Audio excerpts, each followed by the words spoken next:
I finished painting the blacks again and cleaned up that backpack. However, I still have a little bit left over black, and instead of me putting it back in the jar, I'm going to paint the barrels black. And the reason why I'm doing this is because if I'm going to give it the metallic coating on this, I wanted to give it that extra like shine in the end. Not in the end, you know, as the base.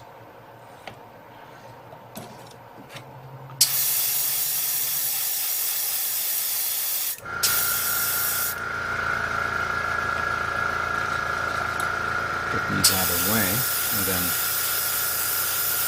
I did paint the umbilical tubing black, painted black as well, and I'm going to probably give that a different type of metallic base.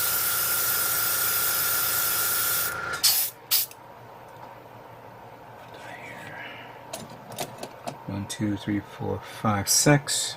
And this is 1, 2, 3, 4, 5, 6, which I'm going to put behind me on one of these guys here. Okay, we're going to turn this around.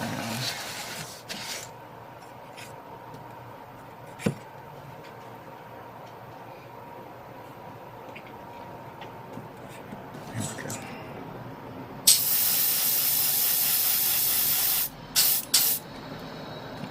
Okay, so I got 4 more. Let me finish this up, and then we'll go on to the next color. Alright, so we're going to begin painting the inner frame using the number 61 Brunt Iron. I have been favoring this over the metallic gray more than I have, and I kind of like this color tone. I had some pleasing moments with this, of how it looks.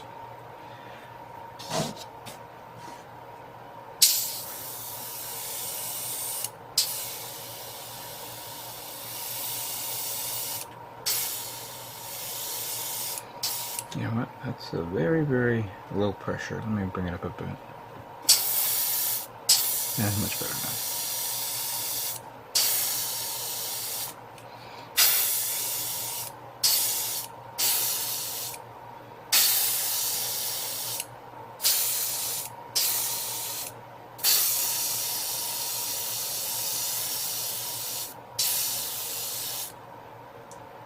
I don't know if you guys can see it that way. Let me zoom in a bit.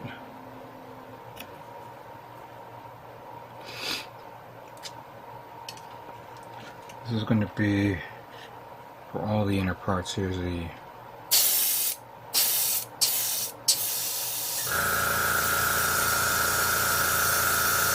waist unit.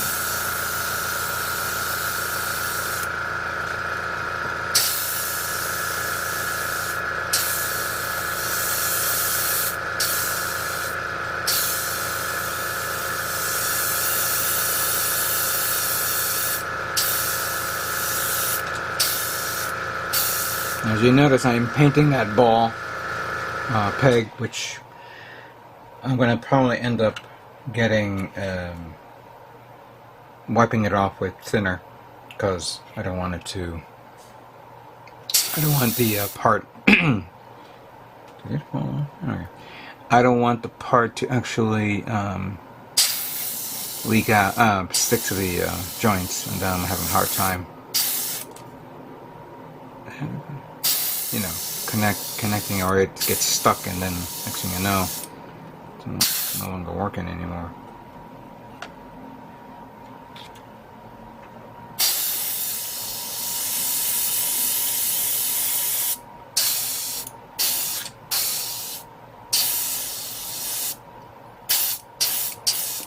And it doesn't have a bright shine, it has like a dull shine to it. Let me grab this part here.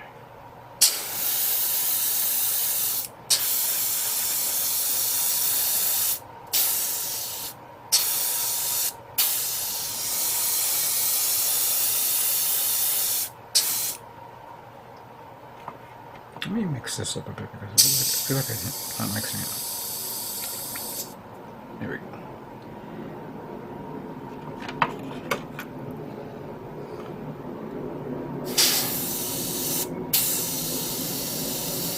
I think it needs more pressure.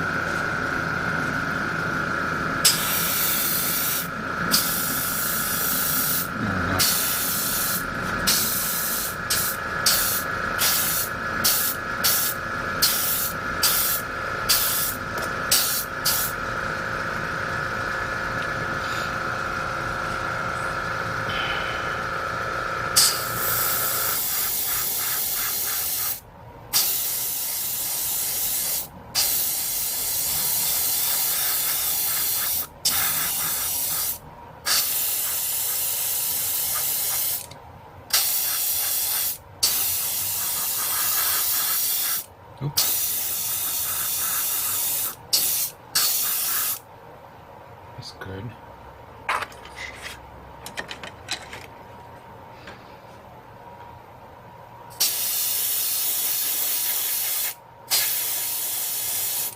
I was wondering why it's so quiet in here. I forgot to put the this on.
Get out.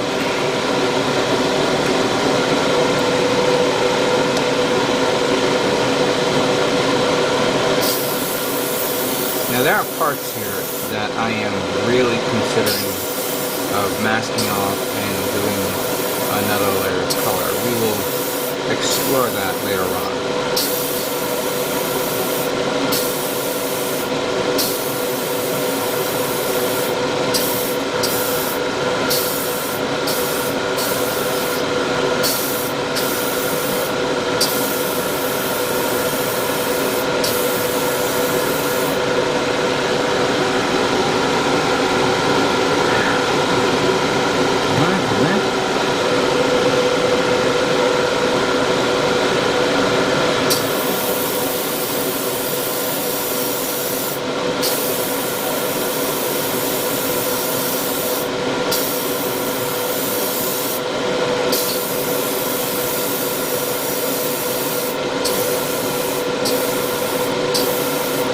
This part I'm going to have to wait until it dries so I can bend it. Oh, I am done. Yeah, that's good. Okay, we're doing pretty good here. I still have more paint here and the little reservoir that I prepared. Let me finish up the inner frame and obviously do a second pass to make sure if I miss anything. Don't miss anything. And then we will continue on to the next color. So let me finish this up.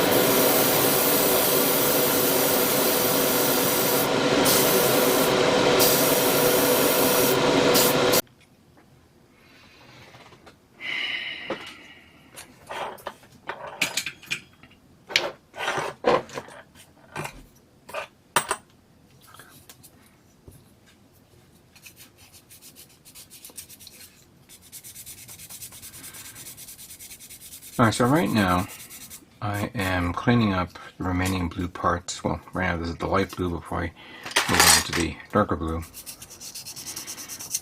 And quite frankly, there's not that much issues with cleaning this up. In reality, it's actually very easy. There's a lot of surface area on the kits, but not in the way of surface detail.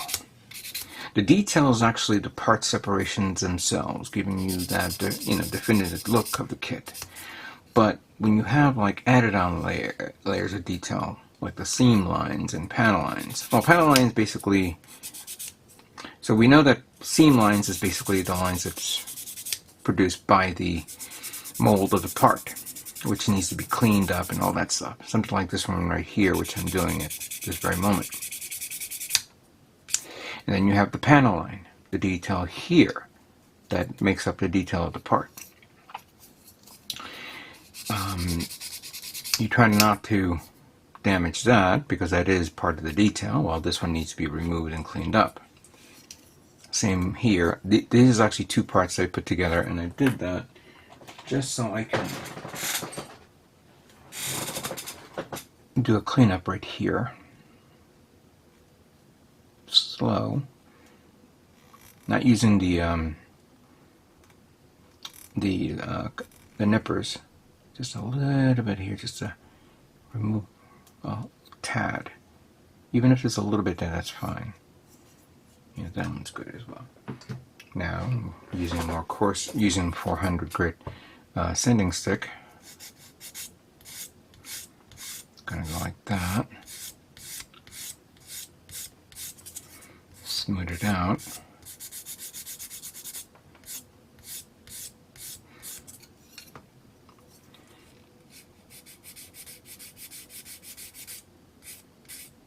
There we go.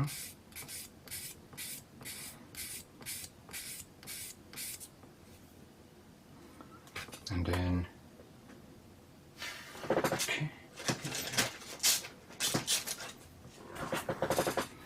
We take this.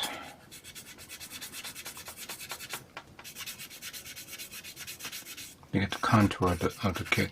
I'm actually sanding the whole thing, so that way I can improve the actual adhesion of the primer once I prime it. And then going back to the panel line, I could either use the saw or use this. This one, unfortunately, there is kind of like a weird bend there that I don't know if it fell and it brented. It's good for scribing, but if you do it wrong, you end up damaging the actual seam line itself. So just take the saw, if you have one like this, and then just slightly pass it over. You don't want to saw the whole thing off, but this should give you a more dig into it when you apply what do you call it, paneling solution, or weathering parts, and then clean it up, make sure that there's nothing there. This part alone only has